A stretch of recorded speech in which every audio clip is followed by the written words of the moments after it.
আমি আর থাকতাম না, আমি এবার চইলা গেলাম। কিছু হইলেই সইলা গেলাম। শুনো, তুমি যে আমার লগে এত বড় প্রতারণা করবে আমি জীবনেও কল্পনা করি নাই। আমি কি করলাম? তোমার ফোনে মাইয়ারা কল দেয় আর তুমি কিছু করো নাই। আচ্ছা, রং নাম্বারে তো কল আইতেই পারে, ওইটা কি আমার দোষ? রং নাম্বারে খালি তোমার নাম্বারই কল আসে।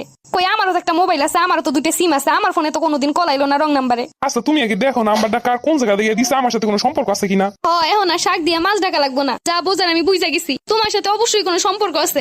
সি এত বড় অপবাদ তুমি আমার নামে দিতে পারলা? না যাই না শুনে তুমি এইসব কথা কিন্তু ভুল বলতাছো। আমি সবকিছুতেই ভুল, এখন তো আমার ভুল হইবই। সমস্যা নাই, থাকো ভালো লইয়াই থাকো। আমি আজকেই চইলা যাইতেছি, আর কোনোদিন ফিরে পাবা না আমারে। তুমি চাঁদ খুঁজতে গিয়ে পুরো আকাশটাই হারাইলা। আচ্ছা, আমি কি করলে তুমি বিশ্বাস করবা যে এইগুলো সম্পর্কে আমি কিছুই জানি না? বিশ্বাসের তো কিছুই রাখো নাই, এখন আসতো আবার প্রমাণ করতে।